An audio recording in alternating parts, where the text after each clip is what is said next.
आंदोलन करने का निर्णय लिया और उस जो शपथ विधि में हमने 5 बिंदुओं पर अपनी बात रखी। ये मैं पूरा पढ़ने से ये अच्छा होगा कि आपको सर्कुलेट किया जाएगा तो ये अच्छा होगा। हम शपथ लेते हैं कि भारतीय राष्ट्रीय कांग्रेस पार्टी अग्रणी भूमिका लेते हुए 5 जनवरी से मनरेगा बचाओ अभियान की शुरुआत करेगी। महात्मा गांधी राष्ट्रीय ग्रामीण रोजगार गारंटी अधिनियम मनरेगा का हर हाल में रक्षा करेंगे। मनरेगा कोई योजना नहीं बल्कि भारत के संविधान से मिला काम का अधिकार है। हम ये संकल्प लेते हैं कि ग्रामीण मजदूर के सम्मान, रोजगार, मजदूरी और समय पर भुगतान के अधिकार के लिए एकजुट होकर संघर्ष करेंगे और मांग आधारित योजना और ग्राम सभा के अधिकार की रक्षा हम लोग करेंगे। हम ये भी शपथ लेते हैं कि मनरेगा से गांधी जी का नाम मिटाने और मजदूर के अधिकार को खैरात में बदलने की हर साजिश का लोकतांत्रिक विरोध करेंगे। संविधान और लोकतंत्र पर भरोसा रखते हुए हम मनरेगा बचाने, मजदूर के अधिकार बचाने और गांव-गांव अपनी आवाज़ बुलंद करने का संकल्प हम लेते हैं। इसी के साथ हमने जय संविधान जय हिंद का नारा लगाते हुए इसको हम सभी ने स्वीकार किया। आपको मालूम है कि लोकसभा में हमारे नेता राहुल गांधी जी मनरेगा पर पहले बहुत बार आवाज उठाई थी। उसके बाद में बाहर भी इस कानून के हिफाजत में हमने कई बार उठाया है, लेकिन एक कानून को वापस, अब नई कानून जो है इसको वापस लेने के लिए हम लड़ते रहेंगे। खुद इसी सरकार ने 16 दिसंबर 2025 को संसद में माना था कि नीति आयोग के अध्ययन में पाया गया मनरेगा से ड्यूरेबल असेट्स कैसे बने और ये प्रोडक्टिविटी योजना करने वाली एक प्लान है और इसलिए ये बहुत अच्छा है। इसका गुणगान बहुत से लोग किए हैं और हमारे CAG रिपोर्ट में भी है।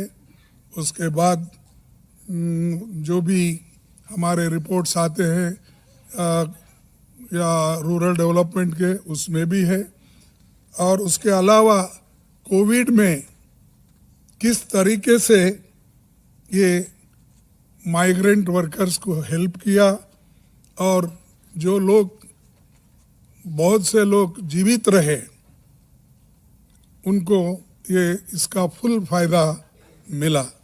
अगर नरेगा नहीं होता तो लाखों लोग मर जाते थे।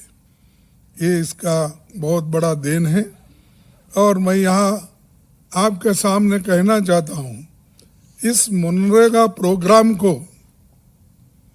लाने वाले श्रीमती सोनिया गांधी जी, मनमोहन सिंह जी, उनकी जो टीम एक डायरेक्टिव प्रिंसिपल्स आर्टिकल 41 को हक में रूपांतर करके, राइट्स में रूपांतर करके देश के गरीब जनता को ये दिया।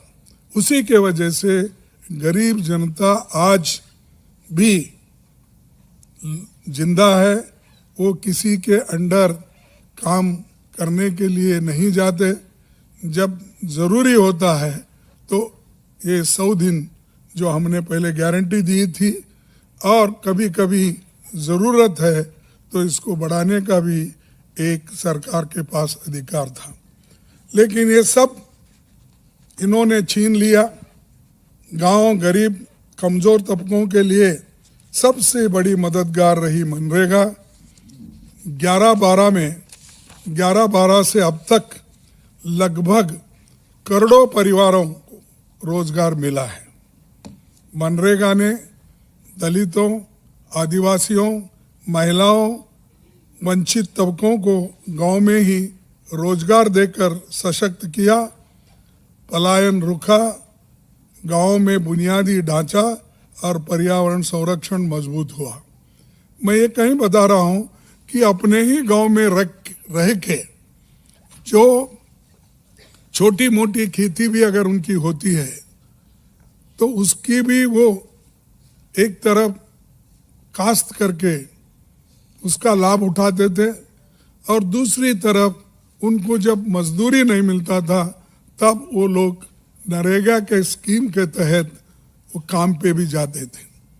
लेकिन ये सरकार गरीबों का हक छीनने में बहुत उन्होंने प्रयास किया है, और इससे देहातों में ही नहीं, जो लोग इस पर निर्भर थे वो सब लोग आज बहुत गुस्से में हैं, और इसका वो गुस्सा जो है इनके ऊपर बहुत भारी पड़ेगा।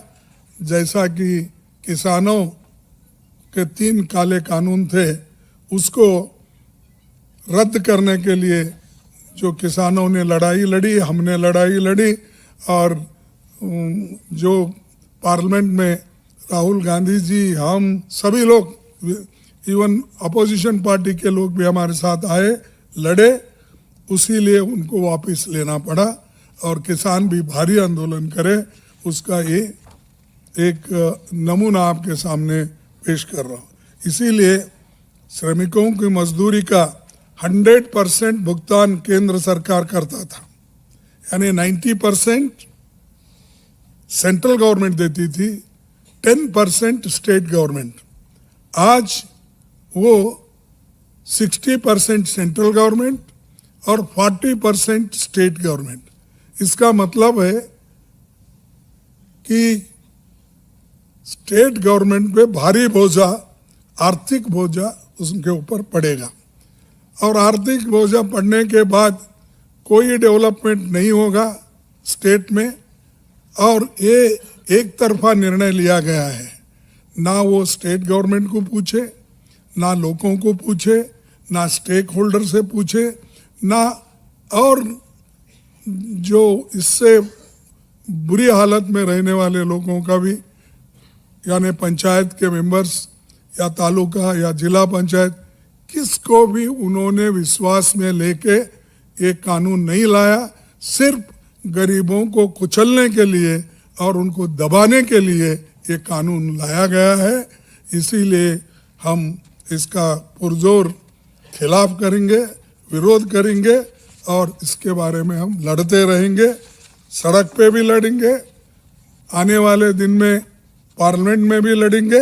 ये हम इरादा करके आज CWC में हमने निर्णय लिया है। और जब भारत दुनिया की चौथी सबसे बड़ी अर्थव्यवस्था बन चुका है उनके कहने के मुताबिक, तो केंद्र सरकार ने मनरेगा जैसी योजना को तबाह क्यों किया? आपके पास इतने पैसे हैं, अरे बैंक से उठा उठा के अमीर लोग लूट रहे हैं। और जैसा कि अदानी, अंबानी, बहुत से लोग, इतने लोग हैं, जितना चाहे वो उतना बैंक से लोन लेते हैं, डुबाते हैं, फिर दूसरे का जाते हैं, तो इतने पैसे बैंक से वो निकाल के उनको दे रहे हैं। क्या मजदूरों के लिए आपके पास 30% और उनको देने का आपके पास पैसे नहीं थे, हिम्मत नहीं है आपकी? तो इसका मतलब ये है कि वो गरीबों के तरफदारी नहीं करते, वो सिर्फ अमीर लोगों के साथ है, और अमीर लोगों के साथ रहने वाला वो कभी गरीब का साथ नहीं देगा। इसीलिए गरीबों की बाजू हम लेकर लड़ रहे हैं और लड़ते रहेंगे। और दूसरा, मनरेगा से राष्ट्रपिता महात्मा गांधी का नाम हटाना ये एक अपमान है, क्योंकि सोनिया गांधी जी और मनमोहन सिंह जी ने तो इसको राइट बेस्ड कानून बनाया था। तुमने तो सिर्फ नाम बदलने का शुरू किए हैं। अरे हम हकूक दिए, राइट्स दिए, तुम नाम बदलने के पीछे भी गिरे हैं। सिर्फ गांधी फैमिली के नाम ही नहीं, वो महात्मा गांधी को भी उनका नाम भी पसंद नहीं है, क्योंकि मोहनदास करमचंद गांधी, उनका भी गांधी सरनेम है।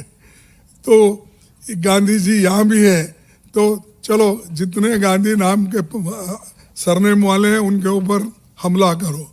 ये हमला गांधी जी के ऊपर भी है, महात्मा गांधी के ऊपर। और एक देशव्यापी आंदोलन अपना होगा, और इसके लिए सर्वसम्मति से वर्किंग कमेटी में माना गया है। और इसके बाद मैं यही कहूँगा कि हम जोर से लड़ेंगे, लड़ते रहेंगे, और आपका साथ मैं मांगता हूँ, क्योंकि आपके भी कुछ ये होंगे, थोड़ा सा आपको भी तकलीफ होगी, लेकिन सच्चाई को अगर आप सपोर्ट नहीं करेंगे, जो देश के संविधान में दिए हुए हकूक को अगर आप सपोर्ट नहीं करेंगे, तो एक बहुत बड़ा गुनाह हम सब लोग कर रहे हैं। तो इसलिए इतना ही कह के मैं अपने 4 शब्द को समाप्त करता हूँ, और राहुल गांधी जी आपके सामने अपनी बात रखेंगे। धन्यवाद। धन्यवाद खारगे जी, आप सबका यहाँ बहुत बहुत स्वागत। ठीक है सर।